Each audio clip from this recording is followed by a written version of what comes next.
എല്ലാവർക്കും പുതിയൊരു വ്ളോഗിലേക്ക് സ്വാഗതം. ഞാനിപ്പോൾ നിൽക്കുന്നത് മൂന്നാറുള്ള ടോൾട്രീസ് എന്ന് പറഞ്ഞ റിസോർട്ടിലാണ്. ഈ വീഡിയോ നിങ്ങൾക്ക് ഇഷ്ടപ്പെടുകയാണെങ്കിൽ ലൈക്ക് ബട്ടൺ അമർത്തുക. എൻ്റെ ചാനൽ സബ്സ്ക്രൈബ് ചെയ്യാത്തവരുണ്ടെങ്കിൽ ചാനൽ സബ്സ്ക്രൈബ് ചെയ്യുക. ഇതുപോലുള്ള കൂടുതൽ വീഡിയോസ് ഞാൻ അപ്ലോഡ് ചെയ്യുമ്പോൾ നോട്ടിഫിക്കേഷൻ ലഭിക്കാനായിട്ട് ബെല്ലൈക്കണും ക്ലിക്ക് ചെയ്യുക.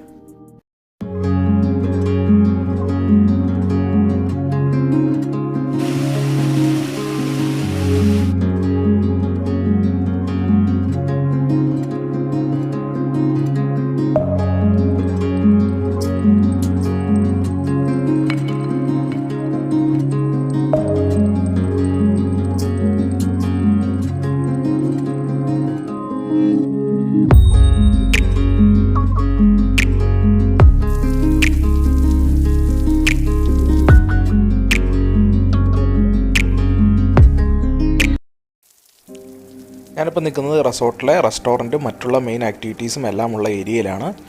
ഇവിടെ റെസ്റ്റോറൻ്റ് ഉണ്ട്, ലൈബ്രറി ഉണ്ട്, ഇൻഡോർ ഗെയിംസിനുള്ള ഏരിയ ഉണ്ട്, കൂടാതെ ഒരു ആയുർവേദിക് സ്പായും ഉണ്ട്. നമ്മൾ ബിൽഡിങ്ങിൽ ആദ്യം കയറി വരുമ്പോൾ തന്നെ കാണുന്നത് കുറേ ചെയർസൊക്കെ ഇട്ടിരിക്കാനുള്ള സ്പേസ് പ്രൊവൈഡ് ചെയ്തിരിക്കുന്നതാണ്. ഈ ബിൽഡിങ്ങിൻ്റെ ഡിസൈൻ ഒരു കോർട്ട്യാർഡിൻ്റെ മാതൃകയിലാണ് ചെയ്തിരിക്കുന്നത്. നമ്മൾ വന്നു കയറുന്നത് വളരെ വിശാലമായ ഒരു കോർട്ട്യാർഡിലേക്കാണ്. കോർട്ട്യാർഡിൻ്റെ റൈറ്റായിട്ട് നമ്മൾ ആദ്യമേ കാണുന്നത് ഇൻഡോർ ഗെയിംസിനുള്ള ഏരിയയാണ്. അവിടെ carrom board, chess board, snake and ladder, അങ്ങനെ കുട്ടികൾക്ക് വേണ്ട എല്ലാ ആക്ടിവിറ്റീസും പ്രൊവൈഡ് ചെയ്തിരിക്കുന്നു. ഇവിടെ റെസ്റ്റോറൻറ്റ് പുറത്തായിട്ടും ബോർഡ് ആക്ടിവിറ്റീസിനുള്ള ഏരിയ അവർ പ്രൊവൈഡ് ചെയ്തിട്ടുണ്ട്.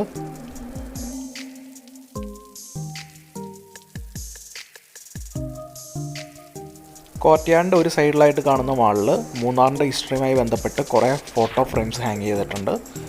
5000 ഫീറ്റ് അബോവ് സീ ലെവലാണ് ഈ റിസോർട്ട് സ്ഥിതി ചെയ്യുന്നത്. ഹിൽ സ്പൈസ് എന്നാണ് ഇവിടുത്തെ റെസ്റ്റോറൻറ്റിൻ്റെ പേര്. ഞങ്ങൾ ചെക്ക് ഇൻ ചെയ്യാൻ വന്ന സമയം ഏകദേശം ന്യൂൺ ടൈം ആയിരുന്നു. അതുകൊണ്ട് ആദ്യമേ റെസ്റ്റോറൻറ്റിലേക്കാണ് വന്നത്. റെസ്റ്റോറൻറ്റിൽ വന്ന് ഫുഡ് ആദ്യമേ ഓർഡർ ചെയ്തു. ഈ റിസോർട്ടിലെ ഏറ്റവും വലിയ ഹൈലൈറ്റ് എന്ന് പറയുന്നത് ഈ റെസ്റ്റോറൻറ്റ് തന്നെയാണ്. ഭയങ്കര പ്രത്യേക ഒരു ആംബിയൻസാണ് നമുക്കിവിടെ കിട്ടുന്നത്. നമുക്ക് നേച്ചർ ഫീൽ ചെയ്ത് ഫുഡ് കഴിക്കാം എന്നുള്ളതാണ് ഇവിടുത്തെ ഏറ്റവും വലിയൊരു പ്രത്യേകത. ഇവിടെ പുറത്തും ടേബിൾസും ചെയർസും ഇവിടെ പ്രൊവൈഡ് ചെയ്തിട്ടുണ്ട്. അതായത് നമുക്ക് പ്രകൃതിയെ നോക്കിയിരുന്ന് ഫുഡ് കഴിക്കാനുള്ള സജ്ജീകരണമാണ് ഇവിടെ ചെയ്തിരിക്കുന്നത്.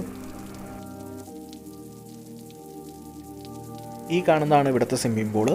ടോപ്പ് കവേർഡ് ആയിട്ടുള്ള രീതിയിൽ ഡിസൈൻ ചെയ്തേക്കുന്ന സ്വിമ്മിംഗ് പൂളാണ് ഇവിടുത്തത്. ഇപ്പോൾ ഓപ്പൺ അല്ല എന്ന് അറിഞ്ഞു.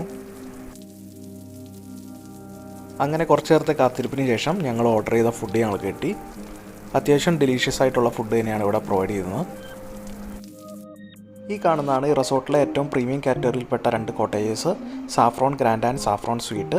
താഴെയുള്ളത് സാഫ്രോൺ ഗ്രാൻഡും മുകളിലുള്ളത് സാഫ്രോൺ സ്വീറ്റുമാണ്. ഏറ്റവും പ്രീമിയം കാറ്റഗറിയിൽപ്പെട്ട കോട്ടേജാണ് സാഫ്രോൺ ഗ്രാൻഡ്. തൊട്ട് താഴെയുള്ള കാറ്റഗറിയാണ് സാഫ്രോൺ സ്വീറ്റ്. ഞങ്ങളിവിടെ താമസിക്കാൻ തിരഞ്ഞെടുത്തത് സാഫ്രോൺ ഗ്രാൻഡാണ്. 502 എന്ന റൂം നമ്പറുള്ള സാഫ്രോൺ ഗ്രാൻഡിലാണ് ഞങ്ങളിന്ന് താമസിക്കാൻ പോകുന്നത്. കോട്ടേജിലേക്ക് കയറുമ്പോൾ നമ്മൾ ആദ്യം തന്നെ കാണുന്നത് ലിവിങ് കം ഡൈനിങ് ഏരിയയാണ്. 4 ചെയറും ചെറിയൊരു ടേബിളും കൊടുത്ത് ഡൈനിങ് ഏരിയ അവിടെ സെറ്റ് ചെയ്തിട്ടുണ്ട്. വളരെ സ്പേഷ്യസ് ആയിട്ടുള്ളൊരു ലിവിങ് ഏരിയയാണ് സാഫ്രോൺ ഗ്രാൻഡിലേത്. ലിവിങ് ഏരിയയിൽ നിന്ന് തന്നെ നമുക്കൊരു എക്സ്ട്രാ ഒരു വാഷ്റൂം പ്രൊവൈഡ് ചെയ്തിട്ടുണ്ട്. ലിവിങ് ഏരിയയിൽ നിന്ന് നമ്മൾ നേരെ കയറി ചെല്ലുന്നത് ബെഡ്റൂമിലേക്കാണ്. ബെഡ്റൂമിലേക്ക് കയറി ചെല്ലുമ്പോൾ വലതുവശത്തായിട്ട് നമുക്കൊരു വാർഡ്രോബ് കാണാം. വാർഡ്രോബിൽ നമുക്ക് ആവശ്യമുള്ള എല്ലാ വസ്തുക്കളും വയ്ക്കുവാനുള്ള സ്പേസ് പ്രൊവൈഡ് ചെയ്തിട്ടുണ്ട്. അവിടെ തന്നെ ബെഡ്റൂമിനോട് അറ്റാച്ച്ഡ് ആയിട്ടുള്ള ബാത്റൂമും പ്രൊവൈഡ് ചെയ്തിരിക്കുന്നു. ചെറുതാണെങ്കിലും വളരെ നീറ്റ് ആൻഡ് ക്ലീൻ ആയിട്ടുള്ള ബാത്റൂമാണ്. ബെഡ്റൂമിലേക്ക് വരുമ്പോൾ വളരെ സ്പേഷ്യസ് ആണ്. 2 സോഫാസ് ഇരിക്കാനായിട്ട് പ്രൊവൈഡ് ചെയ്തിട്ടുണ്ട്. അതുപോലെ ഒരു ടേബിളും ചെയറും പ്രൊവൈഡ് ചെയ്തിരിക്കുന്നു നമുക്കിരുന്ന് വർക്ക് ചെയ്യാനായിട്ട്. ഇവിടെ പിന്നെ ഒരു വിശാലമായ ഒരു ബാൽക്കണി ഉണ്ട്. 4 സീറ്റിംഗ് ഇവിടെ പ്രൊവൈഡ് ചെയ്തിട്ടുണ്ട്. ബാൽക്കണിയിൽ നിന്ന് നമുക്ക് കാണാൻ പറ്റുന്ന വ്യൂ ആണിത്.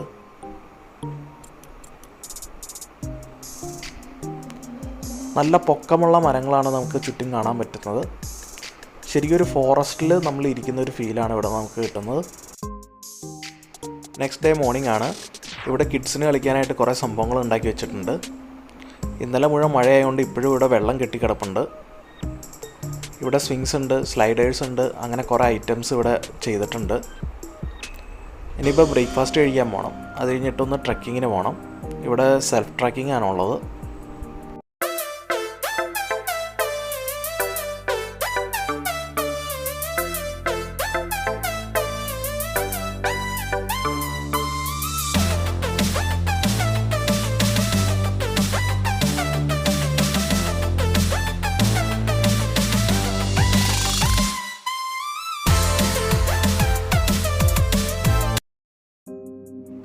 അങ്ങനെ മോർണിംഗ് ബ്രേക്ക്ഫാസ്റ്റിന് ഞങ്ങളിവിടെ റെസ്റ്റോറൻറ്റിലെത്തി. വളരെ വിഭവസമൃദ്ധമായ ബ്രേക്ക്ഫാസ്റ്റാണ് ഇവിടെ പ്രൊവൈഡ് ചെയ്തിരിക്കുന്നത്. അത്യാവശ്യം നല്ല ക്വാളിറ്റിയുള്ള മോശമല്ലാത്ത ഭക്ഷണമാണ് ഇവിടെ ലഭിക്കുന്നത്. ബ്രേക്ക്ഫാസ്റ്റിന് ഇവിടെയുള്ള ഐറ്റംസ് എല്ലാം ഞാനിപ്പോൾ കാണിച്ചു തരാം.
ഈ റിസോർട്ടിനൊരു മെയിൻ അട്രാക്ഷൻ എന്ന് പറയുന്നത് റിസോർട്ടിൻ്റെ പേര് കണക്ക് തന്നെ ടോൾ ട്രീസ് ആണ്.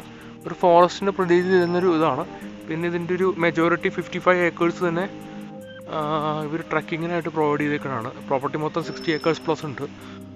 ഇവിടെയുള്ള കാപ്പികൾക്കൊരു പ്രത്യേകത എന്ന് വെച്ച് കഴിഞ്ഞാൽ എല്ലാം ചെറിയ കാപ്പി മരങ്ങളെന്ന് പറയാൻ, ചെടികളെന്നൊക്കെ പറയാൻ പറ്റുള്ളൂ. അത്രയും വലിപ്പമുള്ളൂ. പക്ഷേ അതിലെല്ലാം ഈ പറയുന്ന കാപ്പിക്കുരുകളുണ്ടായിട്ടുണ്ട്. റിസോർട്ടിലെ മറ്റൊരു അട്രാക്ഷൻ എന്ന് പറയുന്നത് ഇതിൻ്റെ ഉള്ളിൽ കൂടെ പോകുന്ന കുറേ വെള്ള ചാലുകളാണ്. അതിൻ്റെ ഒച്ചയാണ് നിങ്ങളിപ്പോൾ കേട്ടുകൊണ്ടിരിക്കുന്നത്. അതിലൊരെണ്ണം ഞാൻ ഇപ്പോൾ കാണിച്ചു തരാം. You can see.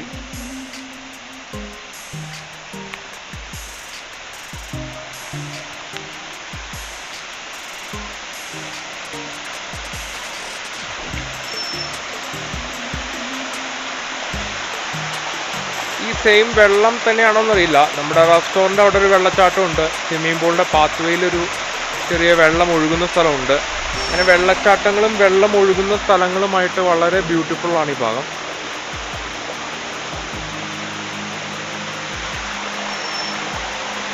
അതേപോലെ തന്നെ ഈ പാത്ത് വേ തന്നെ വളരെ ബ്യൂട്ടിഫുള്ളാണ്.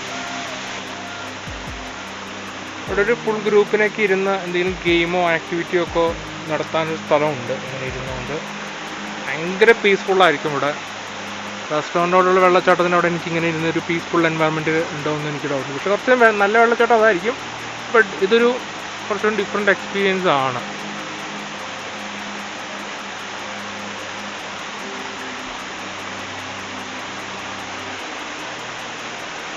അപ്പോൾ ഈ പാത്ത് വേ കൂടെയാണ് ഞങ്ങൾ വന്നത്. സ്റ്റോൺഡ് പാത്ത് വേ കൂടെയാണ് ഞങ്ങൾ വന്നത്. ഇത് മരം കടവഴി വീണേക്കാണ്. എനിക്കൊണ്ട് കഴിഞ്ഞ മഴക്കാലത്ത് വീണത്. ഇപ്പോൾ മഴക്കാലത്തൊക്കെ വരുന്നൊരു ട്രക്കിങ്ങിന് പോകുമ്പോൾ മഴയുള്ളപ്പോൾ ട്രക്കിങ്ങിന് ഒരിക്കലും പോരുത്. ഇങ്ങനത്തെ മരം വീഴാൻ പല പ്രശ്നങ്ങളൊക്കെ ഉണ്ട്. അരുവിയുടെ ഒരു എൻഡ് വരെ ഞാൻ അത്യാവശ്യം കൊണ്ടുപോയി കാണിച്ചു തരാം. അപ്പോൾ കുറച്ച് നാരോ വേ ആണിത്.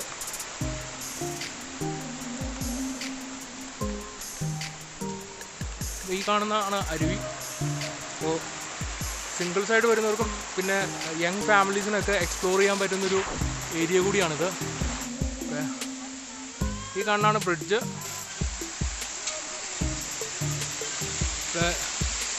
ഇതിൻ്റെ അപ്പുറത്തേക്കൊരു പാത്തുണ്ട്. അപ്പോൾ ഇത് അരുവി വരുന്ന വഴിയാണ്. You can see.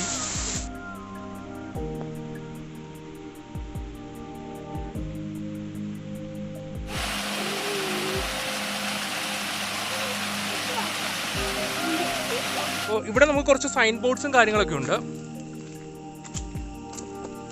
ഓക്കെ, അപ്പോൾ ഞങ്ങൾ ട്രക്കിംഗ് പാർട്ടിൻ്റെ ഒരു രണ്ടാമത്തെ ഒരു ബോർഡാണ് ഇങ്ങനെ കാണുന്നത്. മുമ്പ് വേറൊരു ബോർഡ് ഉണ്ടായിരുന്നു. ഇപ്പോൾ turn around it's Lakshmi hills.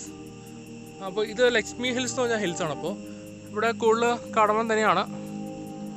അത്യാവശ്യം സേഫറാണ്, പക്ഷേ അത്യാവശ്യം സൂക്ഷിച്ച് നടക്കണം. കുറച്ച് സ്ലിപ്പറിയാണ്, കുറച്ച് എവിടെയൊക്കെ വെള്ളമൊക്കെ വരുന്നുണ്ട്, വെള്ളത്തിൻ്റെ പാസ് ഉണ്ട്, പിന്നെ അട്ടയൊക്കെ ഉണ്ടോ എന്ന് നമ്മൾ നോക്കണം. അപ്പോൾ കുറച്ച് ഈസി പാത്താണ് ആദ്യത്തെ ഒരു 2 മൈൽ സ്റ്റോൺ കഴിഞ്ഞാൽ. ഞങ്ങൾ ആദ്യത്തെ 2 മൈൽ സ്റ്റോൺ അതുകൊണ്ടാണ് വീഡിയോ എടുക്കാണ്ടിരുന്നത്. കുറച്ച് ടഫറായിരുന്നു, സ്റ്റോണ്ടല്ല. അപ്പോൾ ഇവിടെ കൂടെ പോയൊരു കപ്പിൾസ് പറഞ്ഞ് കുറച്ച് ഹാർഡ് ജേണിയാണ്. പിന്നെ അവരുടെ കയ്യിൽ അട്ടയൊക്കെ കടിച്ചു. So be prepared. ഷൂസൊക്കെ ഇടുവാണെങ്കിൽ നല്ലത്. ഞങ്ങളിപ്പോൾ ക്രോക്സ് ആണ് യൂസ് ചെയ്തേക്കണം. അപ്പോൾ ഷൂസൊന്നും അല്ല, അത്ര സേഫ് ഒന്നും അല്ല. അപ്പോൾ ഞങ്ങൾ ആക്ച്വലി ഈ പാത്ത് യൂസ് ചെയ്യുന്നില്ല. കാരണമെങ്കിൽ ആക്ച്വലി വളരെ ബ്യൂട്ടിഫുൾ വ്യൂ ആണ്. നിങ്ങൾക്ക് കാണാം ഈ ഒരു പാത്ത് തന്നെ ഇവിടെ നിന്ന് കാണുന്നൊരു വ്യൂ.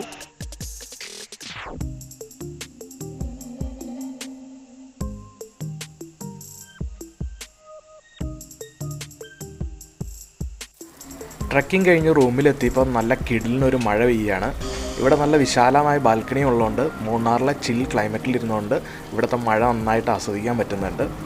ഈ വീഡിയോ നിങ്ങൾക്ക് ഇഷ്ടപ്പെട്ടെങ്കിൽ ലൈക്ക് ബട്ടൺ അമർത്തുക. എൻ്റെ ചാനൽ സബ്സ്ക്രൈബ് ചെയ്യാത്തതുകൊണ്ട് ചാനൽ സബ്സ്ക്രൈബ് ചെയ്യുക. ഇതുപോലുള്ള കൂടുതൽ വീഡിയോസ് ഞാൻ അപ്ലോഡ് ചെയ്യുമ്പോൾ നോട്ടിഫിക്കേഷൻ ലഭിക്കാനായിട്ട് ബെല്ലൈക്കണും ക്ലിക്ക് ചെയ്യുക.